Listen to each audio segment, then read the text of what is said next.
So you trying to know how to dress. All these other tutorials ain't even cutting it for real, and they using stuff that you don't have with money you don't have. So, I mean, unless you rich, but I'm not rich. So, we gonna get into the video, you know what I'm saying? First thing what you want to do is you want to go ahead and get your measurements. But it's easy. What are measurements? I don't even know what that is, bro. I already have my measurements, bro. I already know my jean size and I wear XL. No, it's not what I'm talking about, okay? There's these 3 things I need you to go do right now. Number 1, you're gonna find your inseam, all right? I'm gonna explain all of it. You're gonna find your waist size and how much distance it is from the tips of your fingers to the tips of your fingers, okay? So, what's an inseam, CZ? I'm glad you asked. It's from the crotch area all the way down to the bottom of the pants. It's the inside, not the outside. A lot of people measure the outside because that's what most like jeans typically in major retail stores measure it by, but for the purposes of your fashion life career and not looking like a homeless bum. I mean, actually, homeless people dress better than most rich people. So not looking like an absolute billionaire.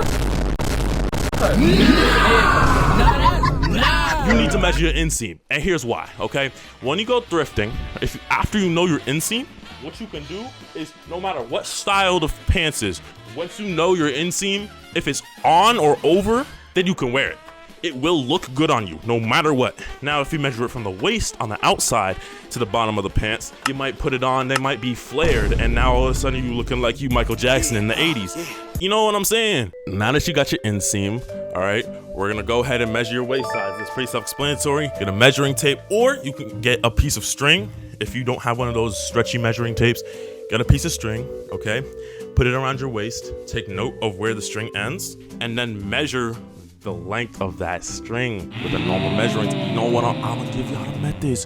You wouldn't come to this YouTube video if I didn't have the right methods. All these other YouTubers ain't talking about. You know what I'm saying? They all bums. That's why you need to, you know what I'm saying. Now that you got your waist size, right? You want to stay relatively close to your waist size. Again, you want to be on or over, but preferably on, you know, but again, if it has belt holes, a belt exists.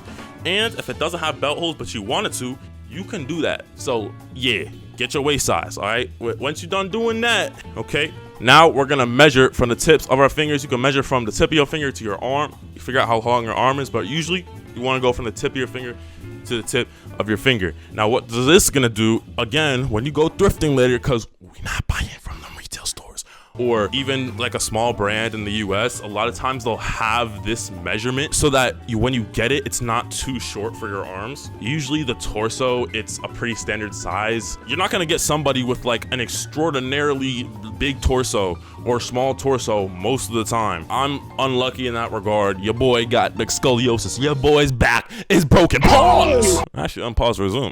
Maybe I like that. You know what I'm saying? Okay. Let me chill. Now you know your measurements. Remember that and take that information and just throw it out the window. There, a window right there. Take it, the thought, and just throw it out the window, because guess what? You're not gonna use your measurements for real. If you go exactly on your measurements on the dot for every article of clothing that you buy, if it's from a retail store or from a big brand, they're not thinking about a good fashionable person. They are thinking about what they want the average American to look like. So by going exactly on your measurements every single time and only looking for clothes from your measurements, your entire closet will just be filled with made to look sort of good on the average American. You're just gonna be looking like a bot, like a complete NPC. That's not the point of the video. We don't want to look like Jeff. So why are you trying to look like Jeff? By going ahead and going exactly on your measurements for every single article of clothing that you own. Okay, now again, you want to have a few standard pieces in there. Like, get you some nice jeans that are exactly on your measurements, get you some dress pants that are exactly on your measurements, and a collared shirt that's exactly on your measurements. That is standard, but chill out a bit, especially while you thrift. Which brings me to the next point, is you need to thrift. Don't go to no retail store. They're made for the average American or citizen of wherever the hell you're from. You want to look good but don't got bands? Let me tell you, thrift. You want to look good and got bands? Let me tell you, thrift. Go. I'll let Marshall slide because it's almost thrifting, because it's like a lot of times that's like random brands. All right, I'll let Marshall slide. Okay, but I better not catch you at TJ Maxx. Oh boy, if I catch you at TJ Maxx, ferocious back shots. I ain't gonna lie. Now listen, twin. If there's no thrift stores nearby or your local Goodwill is trash and never has good selection, I got you.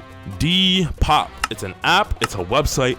Go on Depop or Grailed. Grailed is another website where you can buy secondhand things and you can sell secondhand things. Now, this is not an ad. Your boy's not sponsored. Depop, I'd love to be sponsored eventually. You want to know what you can do with Depop, all right? Look, I'm gonna put a Tyler, the Creator outfit on the screen, right here.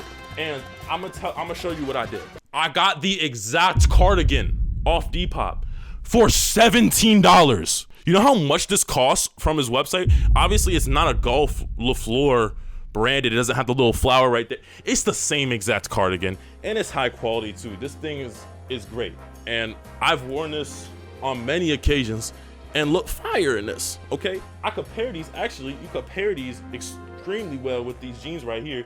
You want to know something else crazy? New School Vans, $20 off Depop. New School in my size too, which it's impossible to find. I wear a size 15. It's impossible to find my size, and I found this on Depop for $20. You know what else is crazy?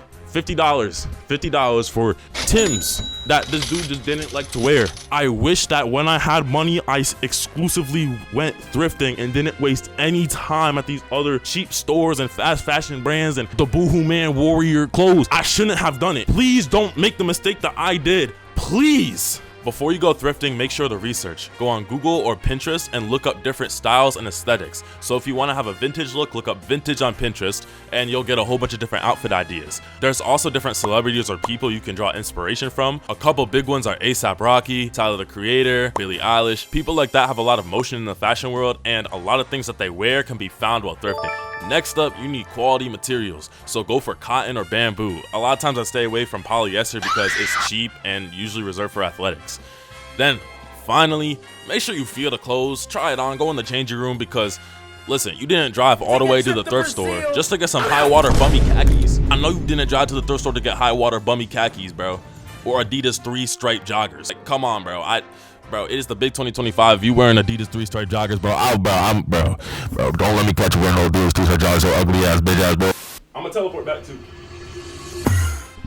We back. You know what I'm saying? So I got some pieces for y'all. This is a nice jacket. It's a Lexus jacket, pretty standard. I got this for $30. So these are the motorcycle pants. You know what I'm saying? I bought these, I think, for around like 40 thrifted. This is one of my more expensive thrifts, but it was worth it. These pants are like super great, especially in the snow. Literally, these are basically snow pants at this point. And they protected my knees during a fall because I got knee pad. If I want to feel cute, bro, I'm gonna be honest. Yes, if I want to feel cute and submissive, pause, I'll be wearing this nice little cardigan. You know what I'm saying? Now this doubles as a scarf. You know, you could literally take anything you want and turn it into whatever you want. That was like $5. This $30 or something like that. It's just a New Balance jacket. Next up, we got this jacket here. It's a Con Spring jacket. You know, it's nothing crazy. Now you know. Now you understand. The last thing though is it can all be ruined by bad shoe selection. Again, remember how I told you that Jeff wears these all the time for comfort because he finds traditional shoes uncomfortable and bad for the feet? I don't know what timeline he's living in, but clearly this is an athletic shoe. This is not presentable. There are plenty of comfortable shoes that are extraordinarily cheap that can get you right after just a little bit of break-in. New School Vans. It literally has a pillow in the shoe. There's literally a pillow in the shoe. And it's $25 on Depop. That's debatable. It's controversial.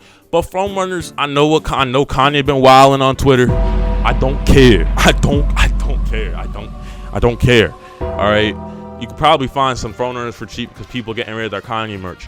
Very comfortable if you wear them with long socks, not ankle socks. That's another thing too. Y'all demons, y'all sinners and demons be wearing ankle socks and then wondering why you get rashes when you wear shoes. Talking about the shoe uncomfortable. No, it's you got rashes because you're wearing ankle socks. As far as some shoes that are a little bit uncomfortable but really good shoe selection, how about these Adidas Adifoam Qs in Vegas? And I actually hated them at first and tried to sell them, and then I realized, wait, nobody owns these. First of all, so it's a unique shoe. Second of all, there's really good outfit potential here because it's a gray undertone on the green. Even if you can't see it on camera, in the daytime it looks gray. At night, you know, if you're under a street light, it's gonna look green. But there's a lot of outfit potential, and this goes with any color because it's neutral. And why shoe selection is so important and why I shouldn't wear these, not because I think they're ugly, it's because it disrupts the flow of an aesthetic. When you dress, you're aiming to stick with one theme. If I were to wear that vintage blue cardigan I'm talking about earlier, and then go ahead and wear Adidas three-stripe joggers, nothing goes together, nothing matches, nothing's even in the same era, nothing's even in the same theme. You see how that feels? It feels disgusting. A lot of people don't realize that, and they throw on dark navy blue Adidas three stripes with, I don't know, brown exercise shoes like those New Balances I showed you, or maybe the EDP Cupcake Eater ASIC New Balance combos. You know what I'm saying? All I'm saying is this. It goes the same thing with people who do business athletic wear. They'll have on a whole suit just to wear those ugly New Balances. Are we serious? You wore an entire suit and didn't put on dress shoes? You know how cheap dress shoes are? I have these nice black dress shoes for under $50. Wear something, have a theme, be cohesive. Don't interrupt the flow of your outfit with bad shoe selection. You know what I'm saying? If you're gonna wear something nice that you thrifted, don't ruin it by doing this. All right, you could have been doing this, or if you don't have the type of money and you like the comfort, you could have been doing this for $25, which is actually cheaper than the New Balances. The New Balances was $100. Moral of the story, it's so easy not to look like Jeff, okay? It's so easy not to look like Jeff. You wanna wear the New Balances, huh? You wanna wear the New Balances, huh? Tiger. Yeah, I got a whole lot of X. I always wanted to say this now. Ooh, XD. Damn, that big ass chop in the cook, I ain't paying. I'm in the trap. Don't say it. I'm in the trap, but booty naked. Shit get to move shit like